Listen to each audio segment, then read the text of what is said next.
মৰমৰ ছাত্ৰ ছাত্ৰীসকল আজিৰ এইটো ভিডিঅ'ত মই আলোচনা কৰিম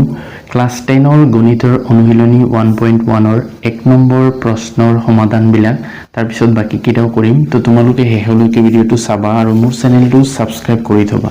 তো 1 নম্বৰ প্ৰশ্নটো কি আছিল চোৱা প্ৰতিটো সংখ্যাৰে ইয়াৰ মৌলিক উৎপাদকবোৰৰ গুণফল হিচাপে প্ৰকাশ কৰা প্ৰথম আছে 140 তো এটো কেনেকৈ কৰিম চোৱা 1 নম্বৰ 140 তো 140 তোমালোকে মৌলিক সংখ্যাৰে হৰণ কৰি গৈ থাকিবা প্ৰথম এটো 2 এৰে হৰণ যাব 2 14ত যাব 7 বাৰ শূন্যটো নামি আহিব 2 7ত যাব 3 বাৰ থাকিব 1 10 10ত যাব 5 বাৰ আৰু 2 এৰে না যায় 5 এৰে যাব 5 35ত যাব 7 বাৰ অৰ্থাৎ 140 ইয়াক আমি মৌলিক উৎপাদকীকৰণ কৰি পেলাই 2 কেইটা পাইছো দুটা সেইকাৰণে 2 স্কয়াৰ লিখিছো 5 এটা 7 এটা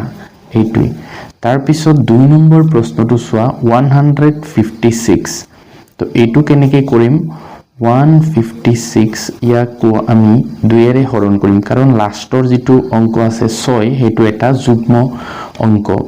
তো 2 15ত যাব 7 বাৰ থাকিব কিমান 1 2 7 গুণ হয় 14 ইয়াত আছিল 15 15ৰ পৰা 14 গুছি গলে 1 থাকিব 1 টু 6 ৰ আগত 2 লে কিমান হ'ব 16 16ত যাব কেইবাৰ 8 বাৰ এতিয়া আকৌ 2 এৰে হৰণ যাব 2 7ত যাব 3 বাৰ 2 3 গুণ হয় 6 ইয়াত আছিল 7 তো 7ৰ পৰা 6 গুছি গলে কিমান থাকিব 1 18 18ত 2 কেইবাৰ যাব 9 বাৰ এতিয়া আৰু 2 এৰে না যায় 3 ৰে যাব 3 3ত একবাৰ 9ত যাব 3 বাৰ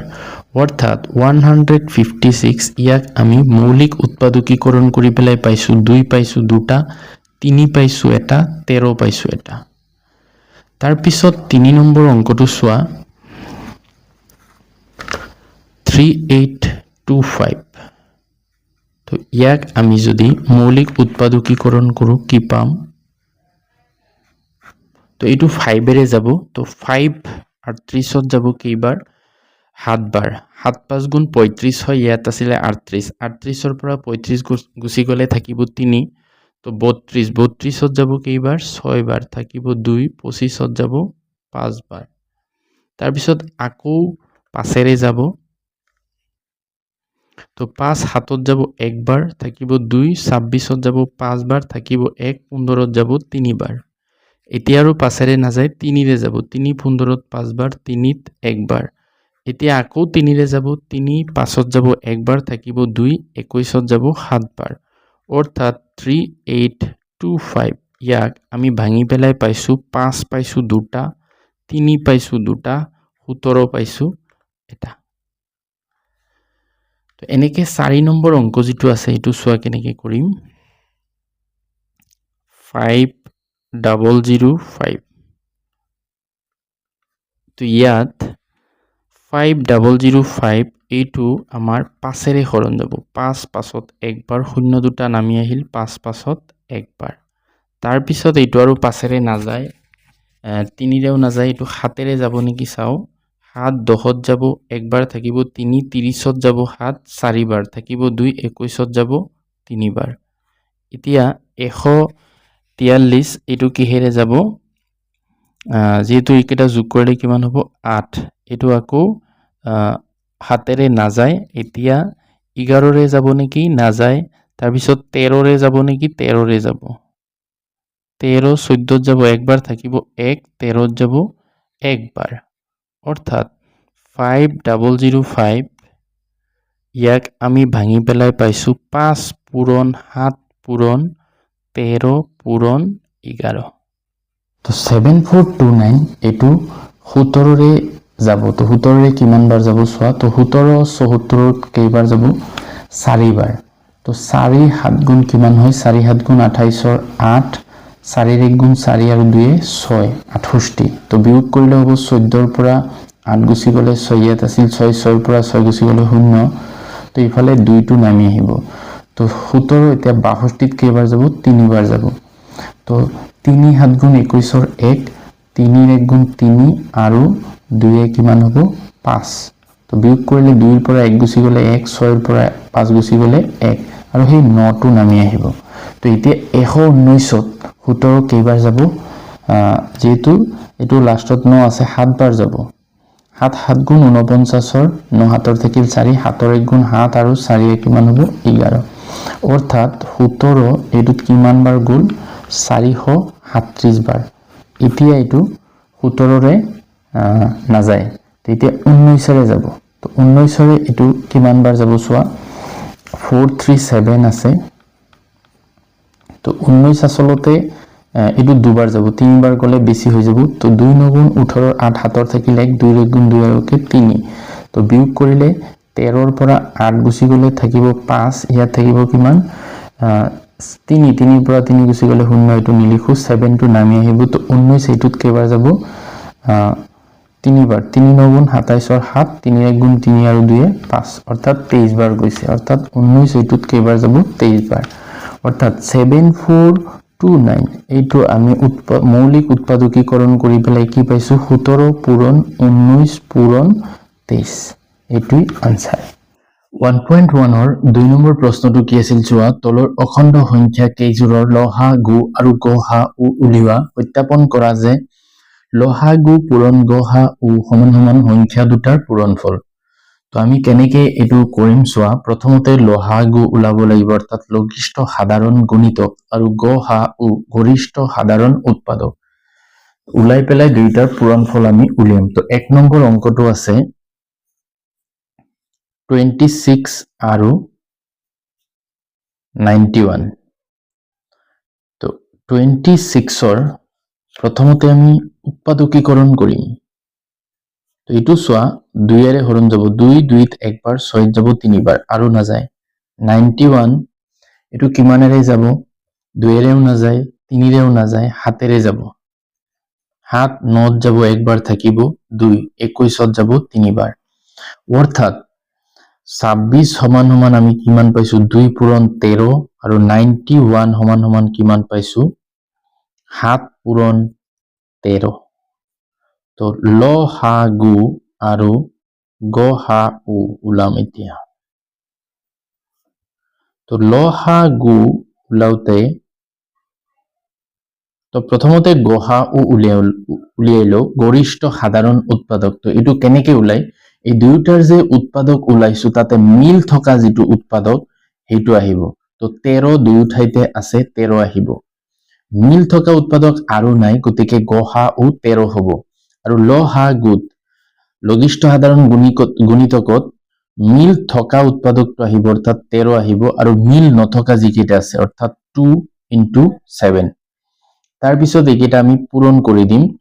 2 7 গুণ 14 14 13 গুণ কিমান হ'ব 14 13 গুণ কিমান হ'ব তো 13 4 গুণ 52 ৰ 2 হাতৰ থাকিল 5 13 1 গুণ 13 আৰু 5 কিমান হ'ব 18 18 ৰ 8 অৰ্থাৎ 182 আৰু এইটো 13 এতিয়া আমি কি উলাম এইটো প্ৰমাণ কৰিব লাগিব লহাগু পূৰণ গহাউ সমান সমান কিমান হ'ব লহাগু কিমান হৈছে 182 আৰু গহাউ হল 13 তো পূৰণ কৰিলে কিমান হ'ব এইটো উলাম 182 3 2 গুণ 6 3 8 গুণ 24 ৰ 4 হাতৰ থাকিল 2 3 1 গুণ 3 আৰু 2 5 1 2 গুণ 2 1 8 গুণ 8 1 1 গুণ 1 যোগ কৰিলে হ'ব 6 4 2 6 8 5 13 ৰ 3 হাতৰ থাকিল 1 তো 2366 এতিয়া আমি সংখ্যা দুটাৰ পূৰণফল উলিয়াম তো সংখ্যা দুটাৰ পূৰণফল হ'ব 26 পূৰণ 91 তো 26 ৰ লগত 91 পূৰণ কৰিলে কিমান হ'ব চোৱা 6 1 গুণ 6 6 9 গুণ 54 পূৰণ কৰিলে হ'ব 2 1 গুণ 2 2 9 গুণ 18 যোগ কৰিলে 6 4 2 6 তাৰ পিছত ইফালে 8 5 13 3 হাতৰ থাকিলে 1 1 2 অর্থাৎ 2366 অর্থাৎ আমি কি পালো যে এতেকে লসাগু পূরণ গসাউ সমান সমান সংখ্যা দুটাৰ পূৰণফল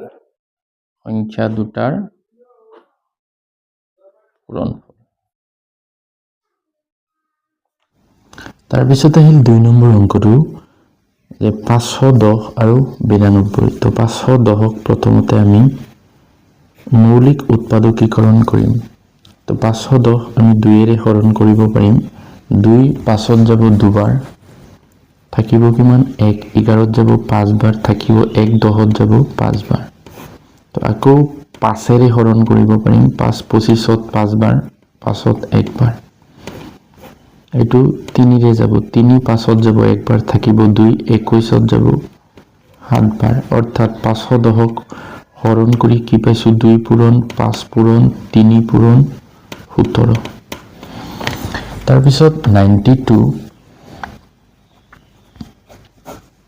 তো 2 এৰে হৰণ কৰিলে 2 9ত যাব 4 বাৰ থাকিব 1 12 12ত যাব 6 বাৰ 2 4ত যাব 2 বাৰ 6ত যাব 3 বাৰ অৰ্থাৎ 92 ক হৰণ কৰি কি পাইছো 2 পূৰণ 23 তো গ হা ও মই প্ৰথমতে লিখিম তাত কেৱল মিল থকা উৎপাদক কেইটা আহিব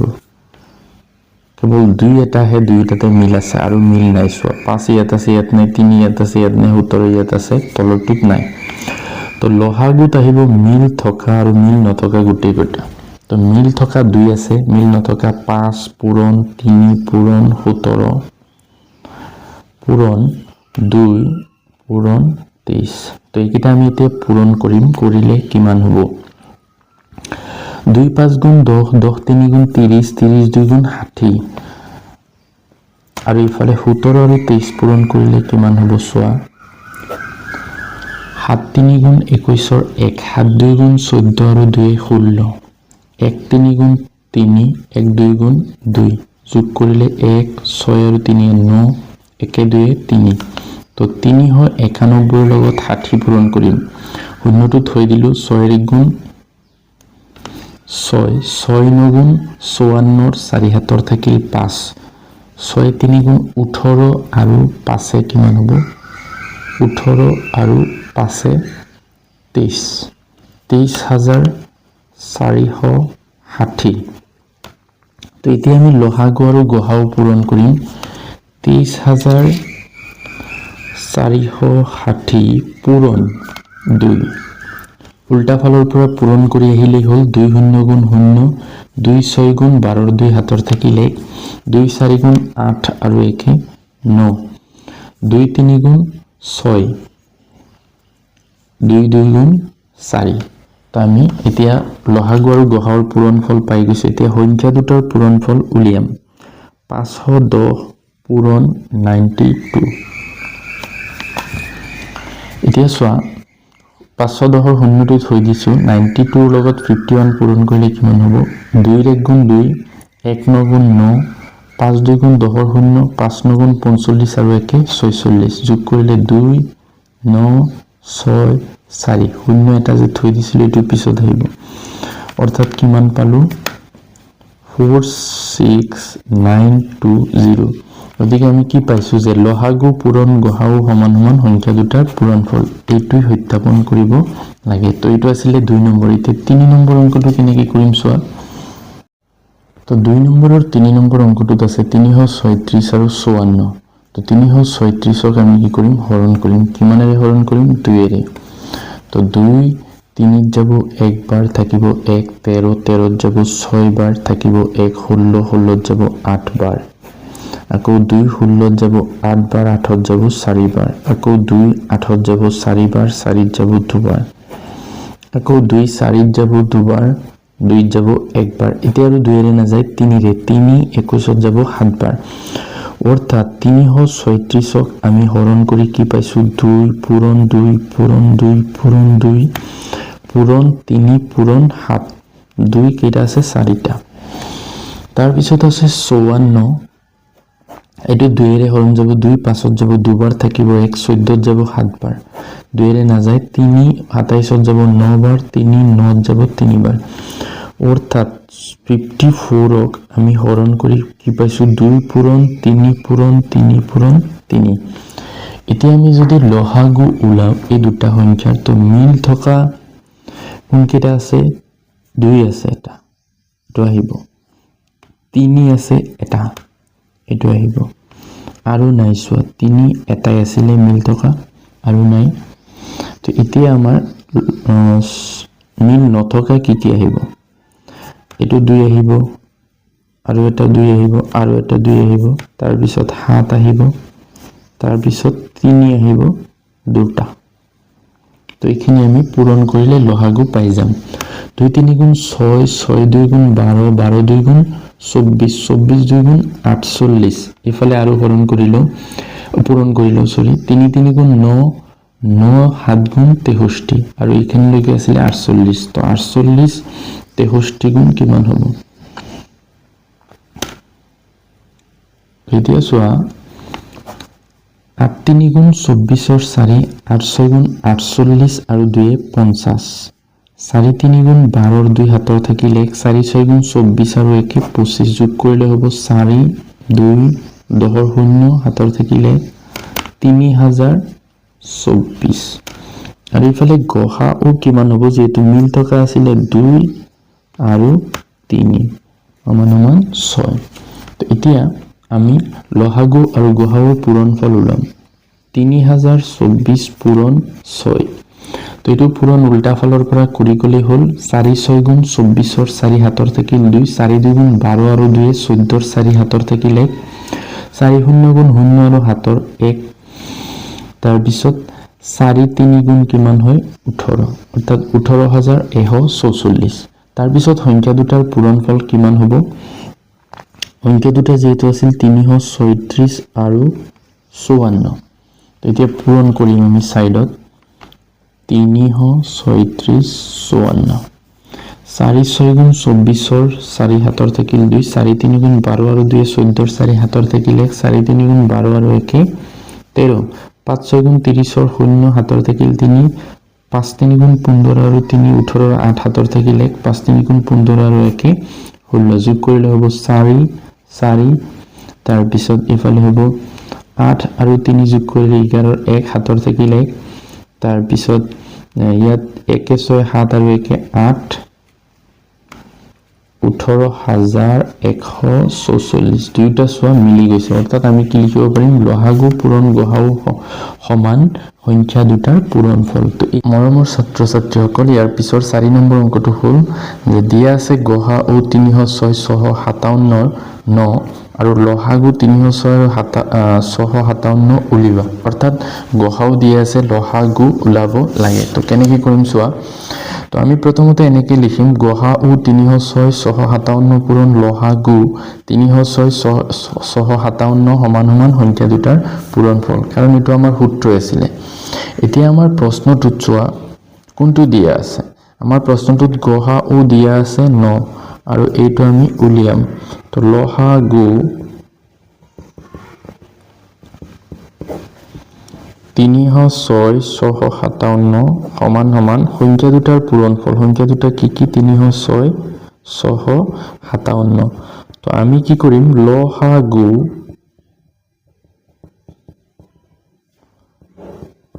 306 657 আমি ইফালে ৰাখিম আৰু 9 টো ইফালে গলে কি হ'ব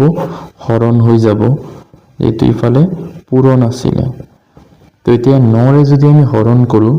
9 30ত কেইবাৰ যাব চাবা 9 30ত যাব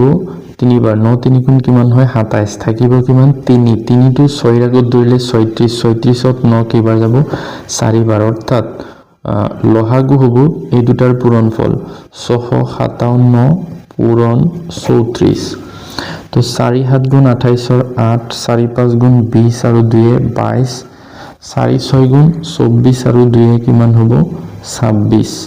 3 দি পূৰণ কৰিলে 3 7 গুণ 21 ৰ 1 3 5 গুণ 15 আৰু 2 17 ৰ 7 3 6 গুণ 18 আৰু 1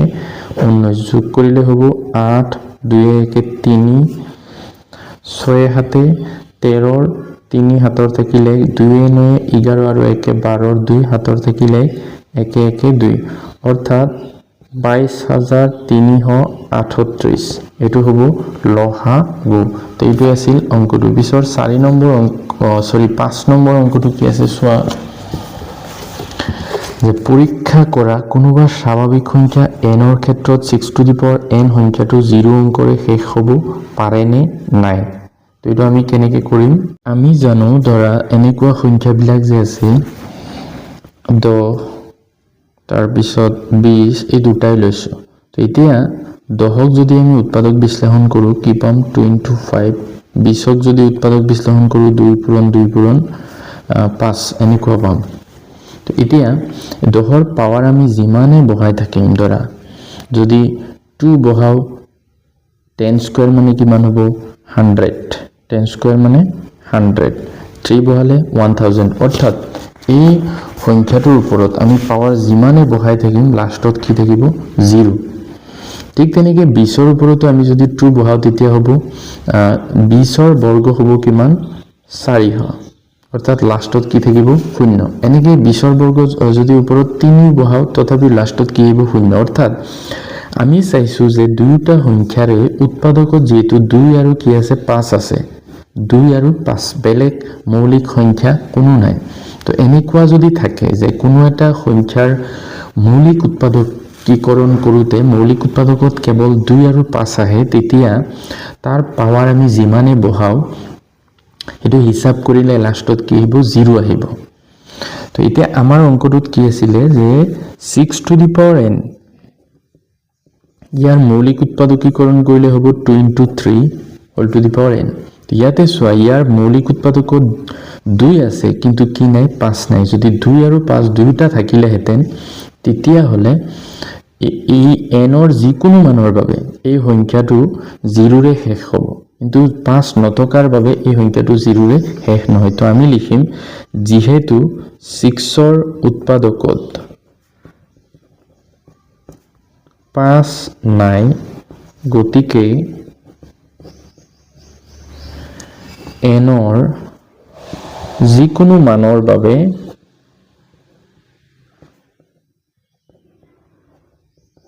6 টু দি পাৱাৰ n সংখ্যাটো 0 ৰে শেষ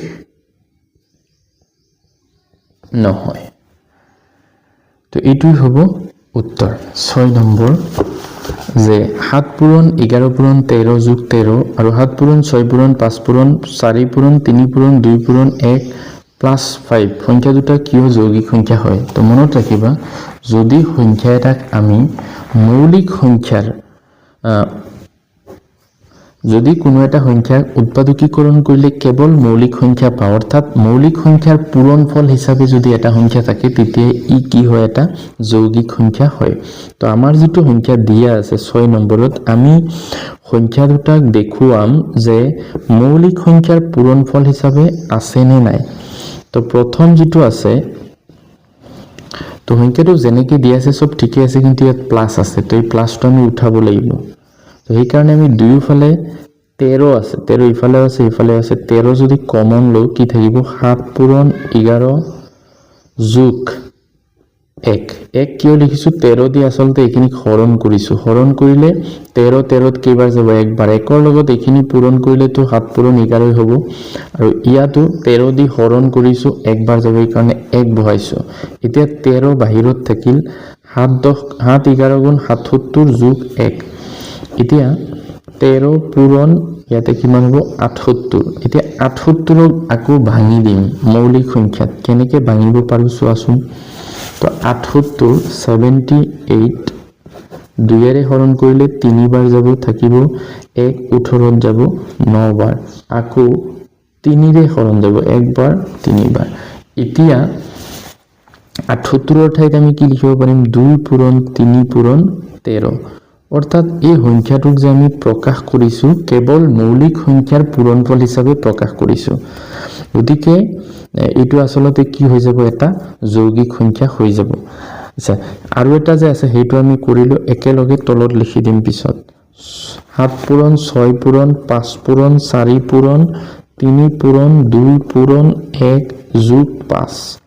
তো ইয়াতো আমি 5 ইফালেও আছে সিফালেও আছে কমন লৈ লম। কমন ললে 5টো মানে ধৰা বাহিৰত লৈ আনিছো, কি থাকিব 7 পূৰণ 6 পূৰণ 4 পূৰণ 3 পূৰণ 2 যোগ 5 পাছত কেইবাৰ যাব একবাৰ। তো 5 থাকিল, এইখিনি এতিয়া আকৌ পূৰণ কৰিব লাগিব। 7 6 গুণ 42 আৰু ইফালে যদি পূৰণ কৰো 4 3 গুণ 12 12 2 গুণ 24। তো 24 42 গুণ কিমান হ'ব 4 2 গুণ 8 4 4 গুণ 16 2 2 গুণ 4 2 4 গুণ 8 যোগ কৰিলে হ'ব 8 10 0 হাতৰ থাকিলে 9 আৰু 1 10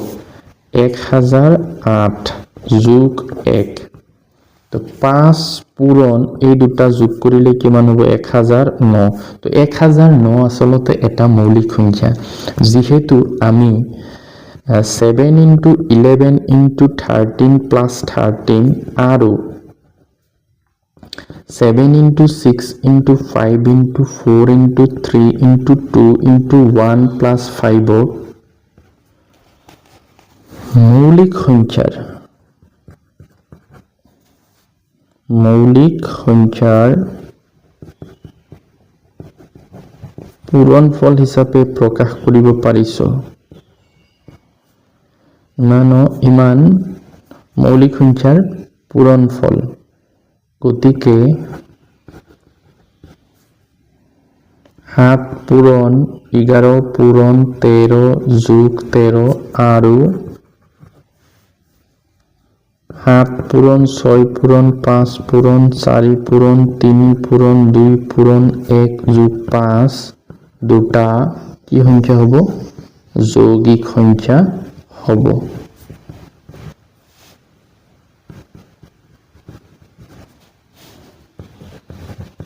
তো এইটোই হ'ব উত্তৰ। তাৰ পিছৰ অংকটো চোৱা কি আছিলে 7 নম্বৰ, যে এখন খেলপথাৰৰ চাৰিওফালে এটা বৃত্তাকাৰ পথ, খেলপথাৰখন গাড়ীৰে এবাৰ ঘূৰিবলৈ সোনিয়াৰ 18 মিনিট লাগে, য'ত একেটা ঘূৰণতে ৰবিৰ লাগে 12 মিনিট। ধৰা তেওঁলোকে একেটা বিন্দুতে একে সময়তে একে দিশত যাত্ৰা আৰম্ভ কৰে, কিমান মিনিট পিছত তেওঁলোক আকৌ আৰম্ভণিৰ বিন্দুটোত লগ লাগিব। তো এই অংকটো আমি কেনেকৈ কৰিম চোৱা, যিহেতু দুজন মানুহ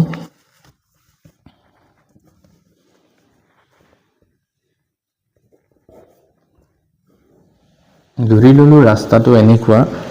তো সোনিয়াৰ এক পাক ঘূৰোতে কিমান মিনিট সময় লাগে সোনিয়াৰ 18 মিনিট আৰু ৰবিৰ লাগে 12 মিনিট। তো এতিয়া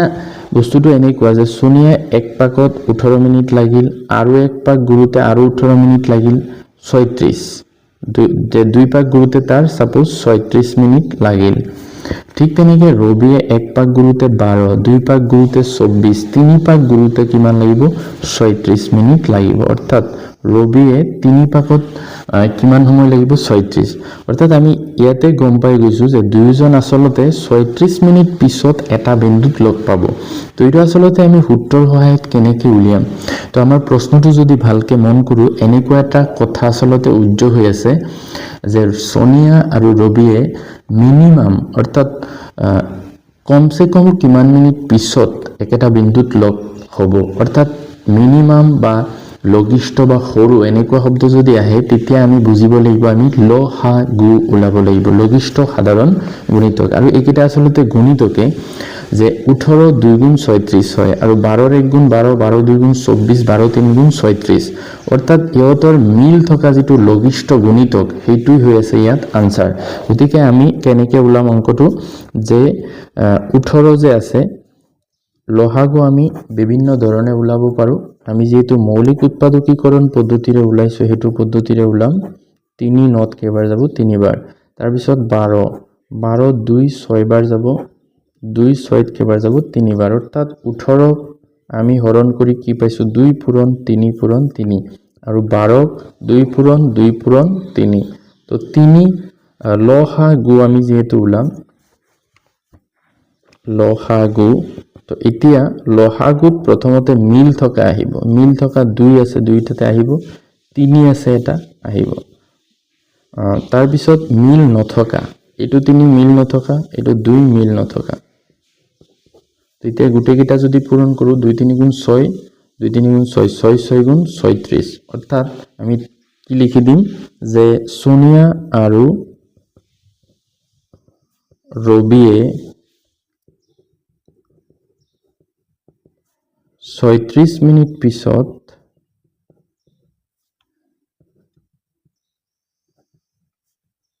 একেটা বিন্দুত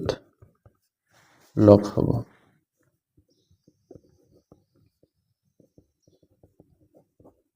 তো এইটোই আছিল ইয়াৰ উত্তৰ